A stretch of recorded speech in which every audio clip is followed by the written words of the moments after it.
And then this brownish gray character that we see here on the right as well, that is a greater kudu. Greater kudu are the second tallest antelope in Africa, while the bongos are known as the ghosts of the forest. And then you have that okapi hanging out over on that right-hand side. Okapis were not discovered by the Western world until about 1901. But they have a striped pattern there on their legs. Does it remind you guys of anything? Zebra. So these are related to the zebra, right? No, they're not. They actually are the only known relative of the giraffe. Those stripes on that okapi's legs are going to mimic the sun's rays coming through the trees and allow them to blend in a little bit better.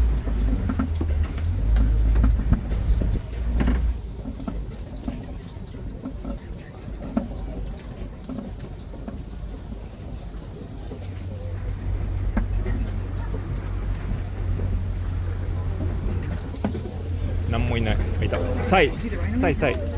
ライノもうねすげえ遠くに一頭だけいた。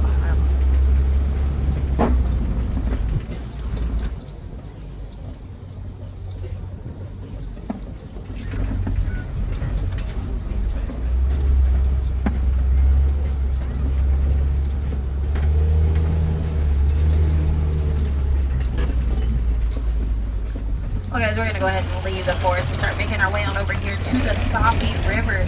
What kind of animals do you think we're going to find hanging out in the river?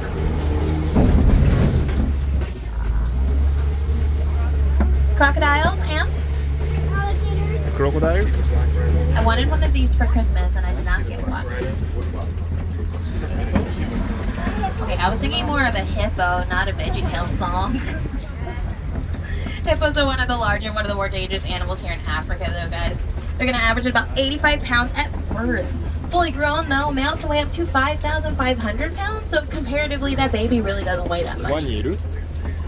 They can sometimes hang out and bask in the sun, as we see here on the right. But they typically are going to spend their day completely submerged underwater, as we see here on the left in this bloat that we have hanging out. That's what we call a group of hippos. It's called a bloat. These guys are going to be able to hold their breath for up to 8 minutes at a time, and they don't really swim. They more walk or run along the bottom of the river. Buddy, sit down for me, please. Thank you. Now the big three birds over here on this island, these are pink-backed pelicans. They get their name for a pink color that develops on their back during mating season. That, along with a few flaps of their wings and a slight wiggle of their tail, is going to help them to attract a mate.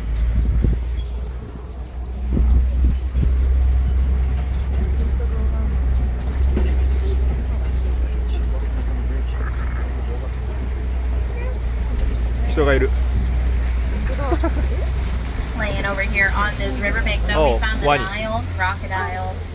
These guys are the largest crocodiles in Africa. They're going to average at about 16 feet long, which is about half the length of this truck, about 500 pounds, and they have the jaw strength to break to allow them to hunt prey a lot larger than they are, like zebras and wildebeest. But they also make pretty great parents.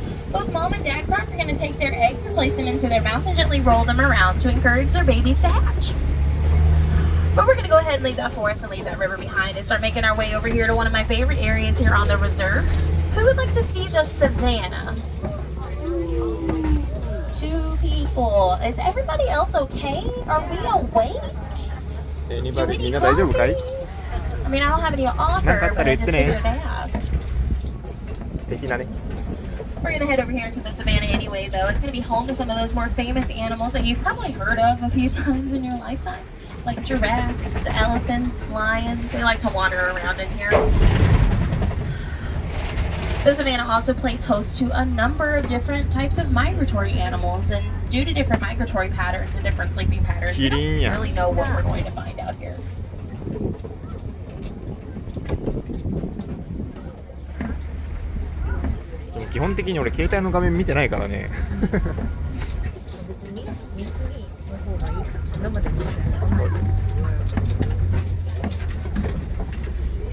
So I can see some giraffe way in the distance, but I'm going to see what I can do to try to get us a little bit closer. But what do you guys think is one of the more important animals here in the savannah? You'd be surprised. The termite. Whenever the termites making their termite mound, it cultivates that soil, allows the planting of seeds and the aeration to happen so different plants, grasses, and trees can grow that feed a good number of the animals here in the savannah. The termite mound itself is also multi-purpose, has about the same hardness as concrete, and can get upwards to 30 feet tall. Elephants will use them as scratching posts, and then smaller ones like we have here on the right can be used by smaller animals to make sure that predators like these guys over here on the left are not lurking around. These are African wild dogs. They are the most successful predators in Africa, so do not let their cute cuddly appearance deceive you. You do not want to take one home. They're also called painted dogs, though, because the pattern on their coat looks like somebody did go up and start finger painting them. But it works like their fingerprint. This is going to help them to tell each other apart. But over here we can see these brown animals. These guys are sable antelope. They're more of a reddish brown color, and then the males are going to get a lot darker as they get older. But their horns grow in a way to deter lions from jumping onto their backs. Right over here we can see a couple of examples of some of those taller termite mounds I was mentioning before.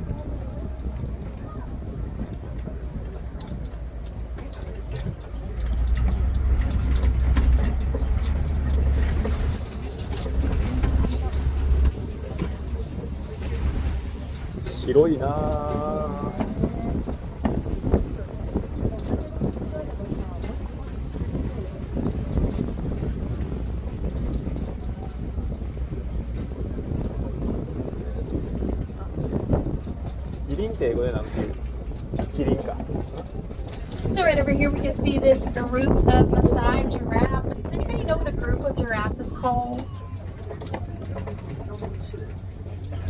It's called a tower.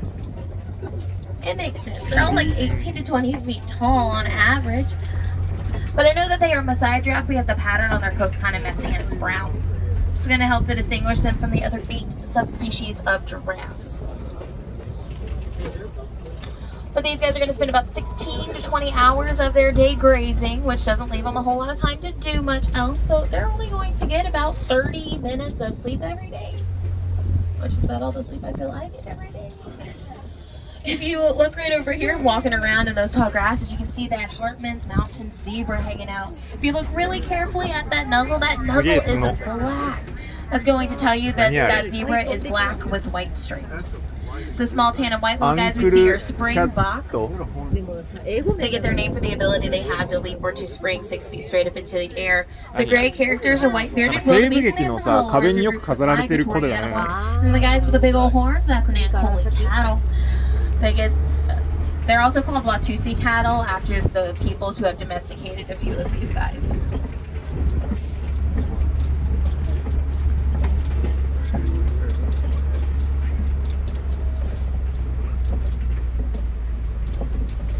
Well, we are starting to see some broken and fallen down trees. What animal do you think is big enough to knock over a tree?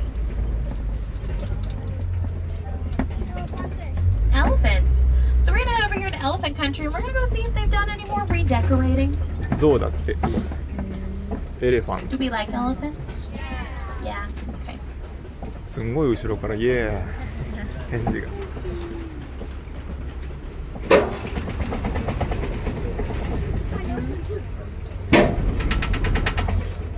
Oh, but it looks like if you look through the trees, we can see what looks to be a bull elephant hanging out over there on the right. I say it's a bull elephant because I don't see any other elephants over here, do you? Whenever male elephants hit maturity, they get booted out of the herd and they're going to go off on their own. Sometimes male make a small bachelor group, but a lot of times they stay pretty solitary till mating season. But over here on the left is my most favorite animal in the entire world because they remind me of my sister. It's a mandrill. These guys are the largest monkeys. They're about 32 to 36 inches in length, and they're going to average at about 55 pounds. Male mandrills have the blue and red markings on their face. They get a lot brighter when they get excited. But I want to go back to talking about elephants. Elephants are going to go and eat wherever they please, but mostly wherever they can find food. And this became a big issue for a lot of farmers, and so we did some research, and we found out that these guys are terrified of bees. Of all things bees. You hear the buzzing of those bees and they go in the opposite direction. So now there's a project, it's called Elephants and Bees. I don't know if you've heard of it or not, but in this project these farmers are putting up what we call bee fences around their crops to protect them. And it's a win-win situation. Now the elephants are going to stay safe because they're going to find somewhere else to eat. The farmers are very happy, their crops are staying safe, and they now have a new sustainable crop to harvest with all of that honey from those bees. And then finally, the bees now have a sanctuary as well, somewhere to help rebuild their numbers because unfortunately the bee is endangered. So this project ensures that they continue to pollinate different flowers and different crops while helping us make sure that these elephants stay safe. We're going to go through this red clay pit. Red clay can play a part in an elephant's diet, pretty similarly to how a multivitamin may play a part in yours. They're going to use their feet, but as you see coming up over here on the right, they mostly are going to use their tusks to break up this red clay so they can eat it and get that additional mineral into their diet they just didn't have before. But elephants are what we call a matriarchal society. So you guys happen to know what that word matriarchal means? あいつの血まだ若いんじゃないの？ Mom's in charge. They are led by an older, more dominant female. It only makes sense because I just told you they kick those males out when they hit maturity. That won't happen though until about 13 to 15 years of age, depending on the elephant anyway. But this gives elephants the second longest childhood to that of any animal, only just behind that of us humans. Because we're animals too, and let's be honest, some humans like myself refuse to grow up. But I was told it was optional, so it's fine. But it can be hard to tell the difference between male and female elephants because they both have the really large and beautiful ivory tusks. But unfortunately, it's for those large and beautiful ivory tusks that these elephants are so heavily poached.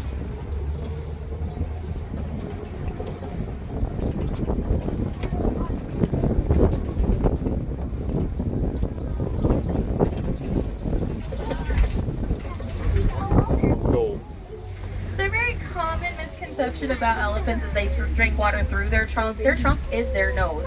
They'll hold up to 5 gallons in there and then they're going to shoot that water into their mouth to drink it. But the little one that you see is throwing mud onto itself. This is going to act as a natural sunscreen because they have some very delicate skin, so that's going to help to protect it throughout the day. But over here on the left, we can see this flamboyance of greater flamingos. These guys are one of the lighter shade of flamingos and one of the larger breeds as well. These guys typically do not migrate. They're going to find one pond or one watering hole that has their favorite food of brine, shrimp, and other small crustaceans. ところに足を突っ込むのが嫌だもんね、片足で立ってるってさ。ここ別に冷たくないんだからいいじゃん。 issues like poor water quality, low food level, or drought. So it's super important that we take care of those areas where we do know that these flamingo like to reside, so they can stay in there right now. お利口さんだ。ここ別に冷たくねえからいいよ。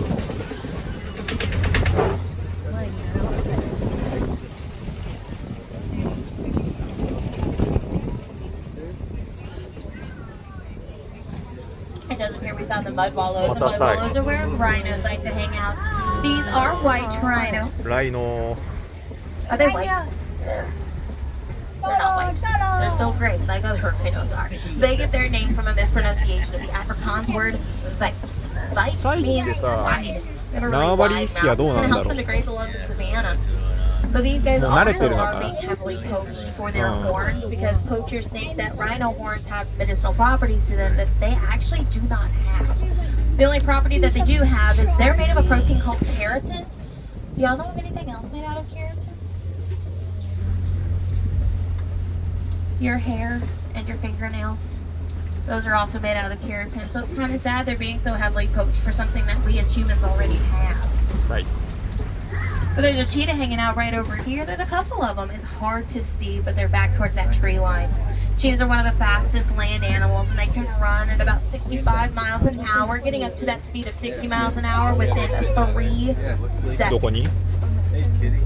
Yeah, they typically look at me. I don't know why. They don't look at anybody else. それはさすがに。 No, but these guys, their claws do not retract like your house cats do, so they're going to be acting as natural cleats to get up to those speeds of 60 to 65 miles an hour. いるけどちょうど These 木 guys に隠 typically れて are る。 going to do their hunting during the day, unlike other big cats あれ that we 何？ know チーター of. かな？ And they stay pretty solitary into their adult life. チーターってもタレントじゃねえぞ。 We're right over here. We have a Kofi rock formation. Who do we think lives here? We have no guesses. Lions.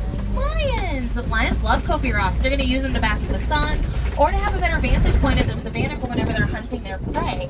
Now these guys will do their hunting and be most active at nighttime because that's when their vision is the best. It's 6 times better. But it's the females that do the hunting. The male will stay back with the cubs in the territory in order to protect them. But these guys are going to rest for about 18 to 20 hours every day. I mean, they live their best lives. I wish I could rest that much. いるかい? But sadly, in the last 25 to 26 years, this lion population has been sliced in half. We used to have 40,000 of these lions in the world, and we're down to about 20,000 left. Sit down, please, buddy. But there's a campaign that we have. It's called Protect the Pride. We're hoping through many conservation efforts we can at least double this lion population number by the year 2050 so that we can continue to have lions for many generations to come. But right over here on the left is another one of my favorite animals because they're just so darn adorable, don't you think? That's a warthog. Warthogs are large burrowers. They have 2 sets of tusks. They have the curled up ones that they will use to make their burrow, and then they're going to back themselves into that burrow after they've made it. And they have a lower set of tusks that are a little bit hard to see, but they're small and sharp, and they're located on that bottom jaw. They're going to use those to protect themselves and their territory. But coming up right here, we can see a couple of little antelope hanging out. These guys are bottom. They are related to the wildebeest. Unfortunately, though, these little guys are almost completely extinct in the wild. They now can only be found on reserves like this one.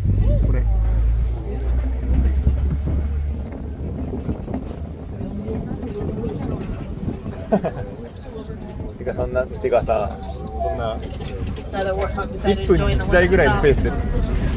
構ってらんないよ。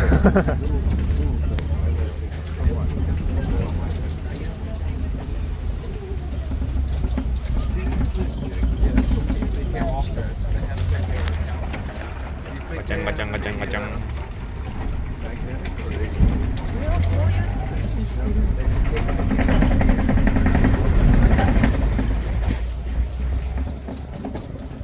Coming up right over here on this hill on the left-hand side, you're going to be able to see a beautiful white animal with a brown neck and some pretty long horns.